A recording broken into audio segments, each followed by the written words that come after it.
Okay, here we go. This is the first Walking with Wendy. So this is something that's kind of new to me because of the fact that, number one, I just don't really talk anymore about anything, and to really anyone other than my family, like my husband and my kids. So kind of just decided that maybe I just need to start practicing. So that's what I'm doing. And I figured, since I'm a little bit overweight after surgery I just had, that this is a good combination. It's going to force me to get out and get some exercise and also practice talking. And hopefully not look like a total nutcase in the process. Oh, yeah. Beautiful day today. We've had an April of snow and rain and cold weather. A couple of nice days, so it's nice to start May 1st with some sunshine. Did rain last night, but it was more of a spring rain and not, cold, freezing rain with sleet and snow pellets. So, nice change. Things should start greening up soon, I think. Which is nice because looking forward to some summertime. So, one of the things I want to talk about today is I don't know if this person sees me.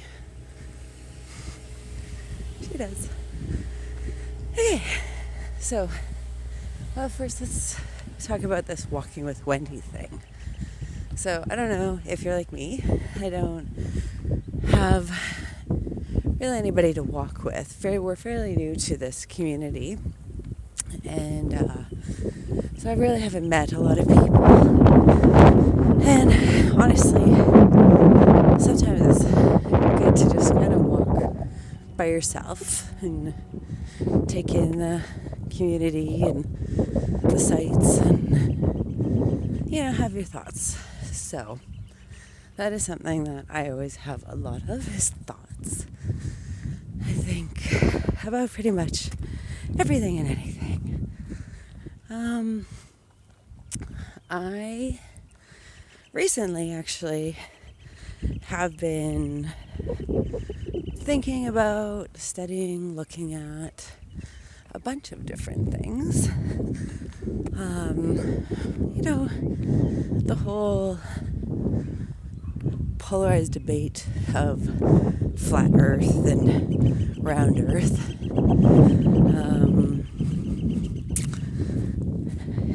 Dimensions, the universe, so on and so forth. Just kind of, a person's got to kind of look at what is our purpose on Earth? What is our connection to Earth? And, it got me really thinking about this whole tree hugger thing and how it's such a negative connotation, If you are connected to the Earth or appreciate it and its beauty, then, and you want to preserve that for future generations. Is that really such a terrible thing? I mean, don't get me wrong.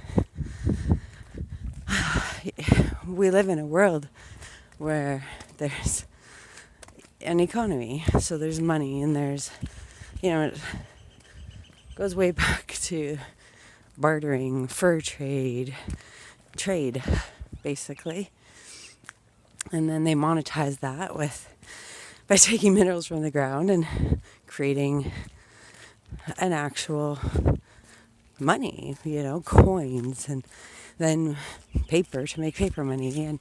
And now, in Canada we have basically plastic money.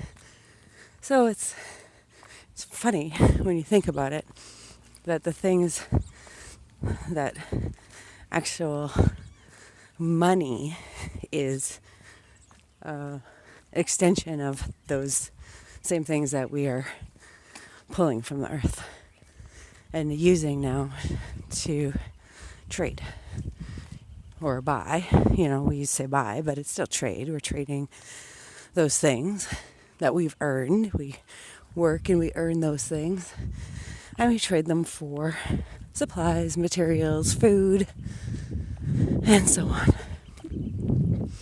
So, anyways, last night while I was on Facebook, I kind of going back to the tree and everything, jumping all over the place again. I haven't talked a lot lately. Well, probably about 4 years since I've talked to people. So I'm going to jump around a little bit because I'm really out of practice. So it might sound a little ADHD, but it's just really, like I said, out of practice. So I wanted to talk about trees. We're walking into a park right now where there's all kinds of trees. And I came across this thing on Facebook last night, and it's our nervous system. And I was like, wow, that's really cool. And, if I put this in a blog or something, I'll try and post a picture of it. But in the comments, I noticed somebody said, it looks like a tree. And I'm like, well, you know what? That's 100% right. It really does. So I took a quick screenshot and put it into my photos and flipped it around. And I'm like, wow, look at that. Well, that led me into thinking till 2 o'clock this morning about it. And this is honestly my life. This is what I do. I think. I see something and I think about it.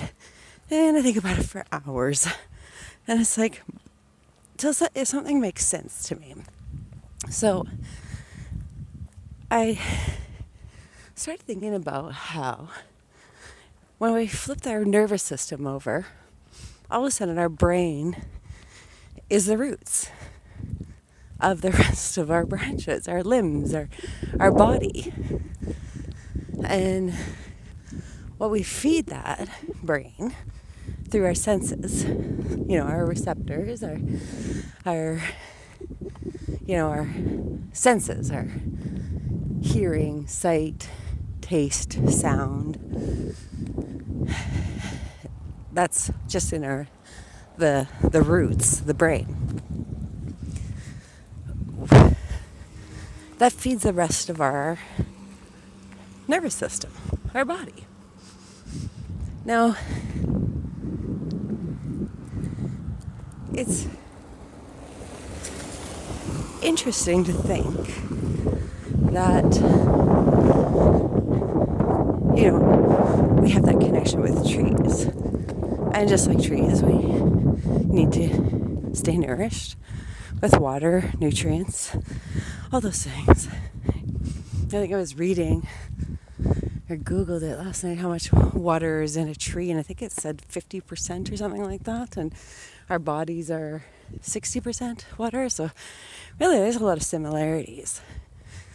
So it's funny to me that, having a love for trees is considered negative. It's basically having a love for ourselves is considered negative in a world that's really surrounded around monetization, money, trade, all those things. So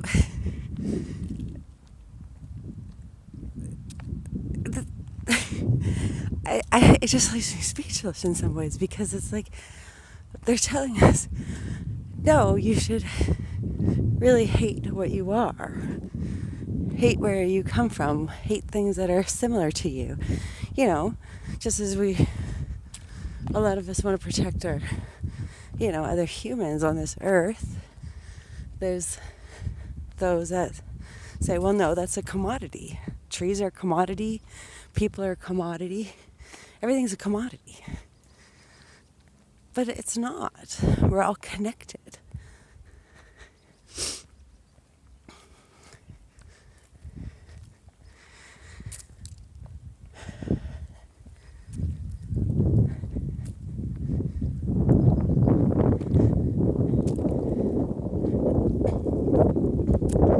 Kind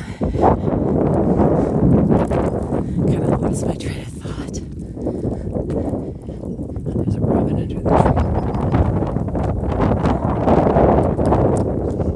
I was thinking about, when I was thinking about the tree, whole concept of tree and where my brain took me with it. And one of the things it took me to was Isaac Newton, of course, right?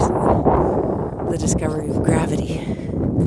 And so, I was thinking about how, the story goes is that he was sitting under a tree and apple pumped him on the head, and, while he was deep in thought about,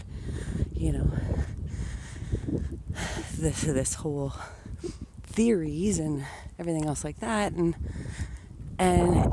it occurred to him, about gravity. Of course, it's way more complex than that, but yeah, we don't really need to go that far into it. If you don't know about Sir Isaac Newton, look him up. And so the whole idea of him being under the tree, and so he's leaning up against the tree, his feet are on the grass, which would be the roots, and it's either got his hands up or his feet down, and so he's got a lot of nerve systems really connecting with that tree and his roots and so on and so forth. And it made me think about something else, and it made me think about how I read recently that the Earth's frequency has changed. And what we should be all doing right now is, really getting in line with that frequency. And how to do that is to, plant your feet to the ground, the soil, grass, whatever. And, preferably bare feet. Now that we're moving into some nicer weather, that's going to be a lot more appealing than in the cold and snow. But anyway, so you plant your feet to the ground and close your eyes and just get into the frequency with the earth. So what if we did that while we were by a tree? And, we were touching the grass or touching the tree and really just getting in sync with everything. Would that be the most terrible thing? Maybe it's complete nonsense. I don't fucking know. But is it the worst thing to consider or try? Because God knows people are lost. They're lost in this world of consumption and monetization and commodity. And what if that's what we needed? Is to reconnect. And don't get me wrong, I don't want this to be a conversation about forestry and oil and all those things. My husband works in oil, so it's not about that. It's about reconnecting with the earth. That's what it's about. Nothing else. All that other shit, like the polarization of everything. And I mean everything. You see it in politics, you see it in conversation, everything's conflict. Because the thing is that when we're in constant conflict, you can't really stop and just think about things and really connect, can you? Because you're too busy fighting each other, on opinions, on thoughts, on ideas. So let's stop fighting. Let's put away that conflict, allow everybody to have their opinions, and just reconnect. Oh, there's a puppy. Oh, he's cute. It's okay, buddy. I'm not going to come in your yard. I promise I won't. You're cute.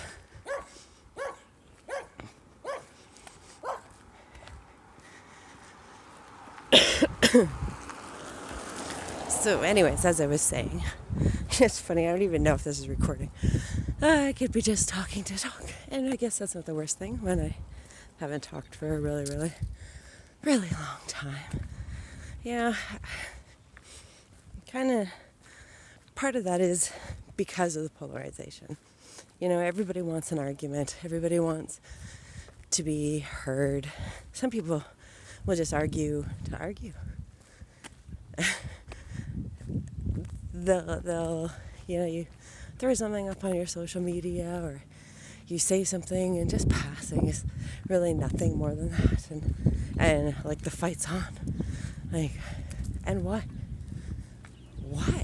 it's not necessary. It isn't necessary. There's no need for it.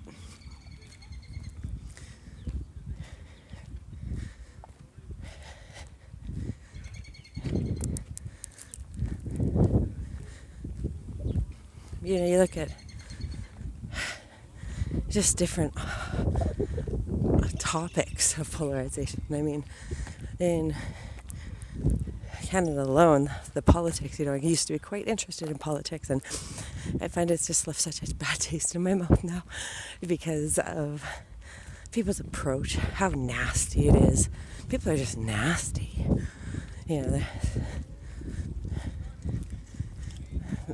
can be your friend, family, and they're just...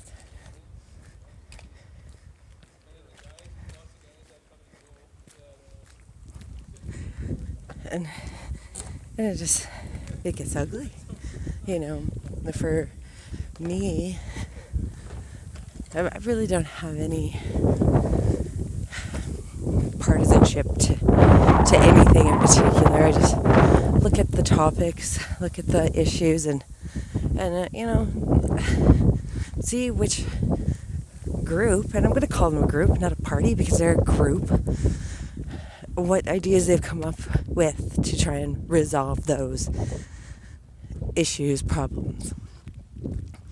Some people are so loyal to these groups that, some of their ideas are so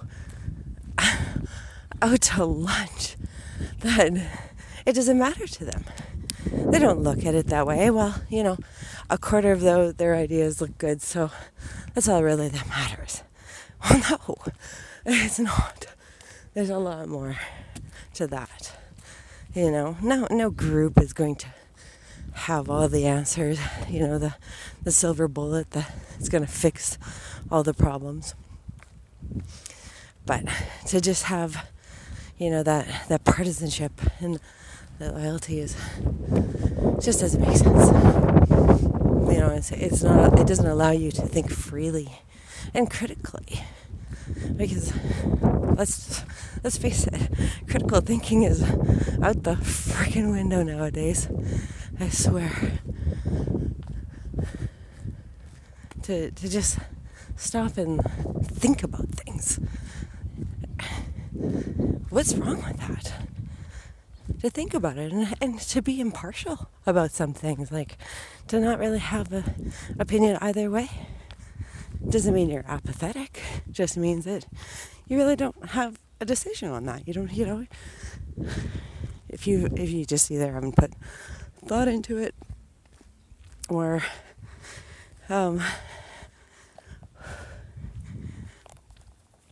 just kind of on a little file. I'm going to say good morning to him. Just hang on. Good morning. How are you? Good. How about yourself? Good. So yeah, that whole idea that you have to pick a side, right? Because everything's polarized. There's always two sides, which is so not true. There's 4, 5, 6, 7, 8, infinity. There's multiple sides. It's not just one way or another. Like, where in our critical thinking did somebody say, oh no, it's one or the other, and everybody agreed with that shit? Because that's what it is. It's shit. We're more than that. Our roots, our brains are capable more than that. It's okay if you look at the election in the States and say, you know what, I didn't like either candidate. Neither did I. But when that's all that you're getting offered on your plate, you feel like, oh, well, I have to choose one. Well, okay. There's free will. There's free thought. And you don't have to choose either. Good morning.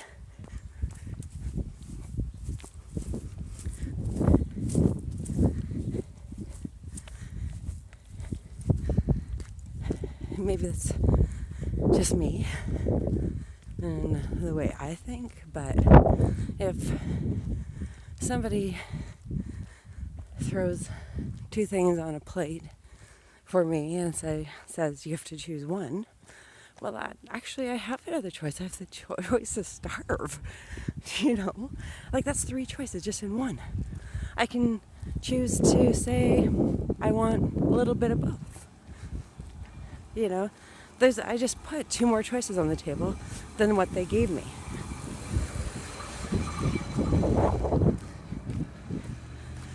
So,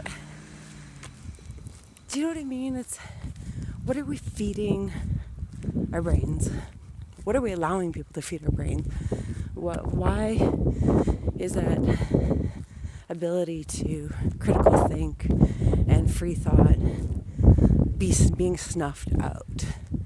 I'm not going into conspiracy theories and all that crap, because I just think there's just more to it, than what people are making money off of with the conspiracy theories and really trying to provoke that other way of thinking, which I guess it's a choice. Like, you can look at it as a choice.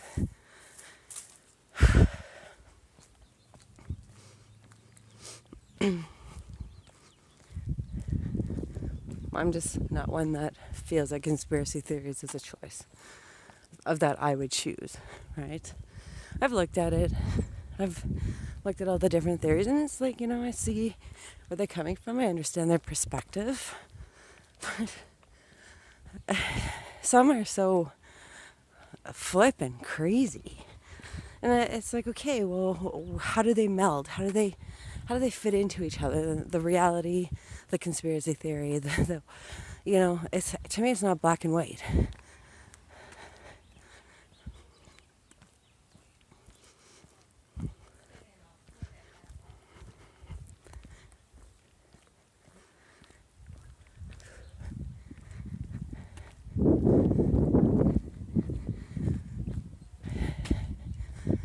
Coming close to the end of our walk here, so I guess kind of should start maybe wrapping this up. So going back to the tree and how we're very much like trees. So much, it's ridiculous, just the opposite is they take in carbon dioxide and give it oxygen, and we take in oxygen and give it carbon dioxide. We're really in a marriage with each other if you think about it. It's not about tree hugging, it's about understanding, and how we as basically built like a tree, but opposite, what we're feeding our roots. If we're feeding it with hate, polarization, consumption, monetization, is that what our body needs? Is that what our limbs need? Is that what our nervous system needs? Because I don't think it is. I think it's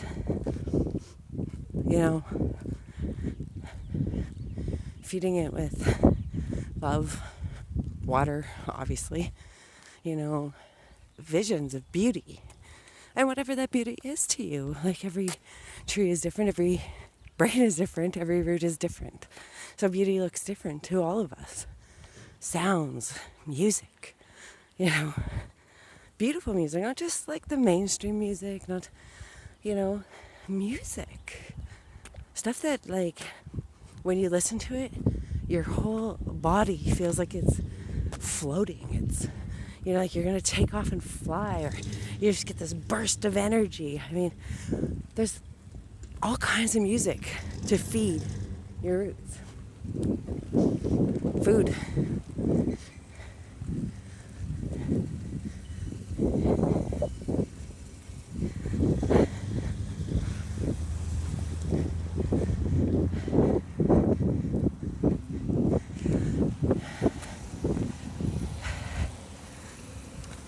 So I'm trying to get that car to go by so it's not so loud. I don't know if it can hear me over that. So food, you know, if you've ever been into an orange, that juice, and it, you know, the best meal you can ever have is when you're just absolutely starving. You haven't eaten all day, and you know, stuff that you would normally just turn your nose up at, and like, oh, I would never eat that. All of a sudden, after starving all day, you take a bite of it, and it's the best thing you've ever had in your life. Right? Your body is just so damn happy to get food. That's like, wow. And you know, I know for myself, I've returned to a meal like that, and it's like, oh, this tastes awful. But when I had starved all day, it was the best thing I've ever eaten in my life. Funny. You know, hot day. You take a big, tall glass of water and cold, and you drink it, and your body just, like, you know, it just thanks you. So is that how a tree feels when it rains? Just thanks the rain clouds. I don't know. Anyways, that is it for me today. Thank you for walking with me and talking with me, and have a great day.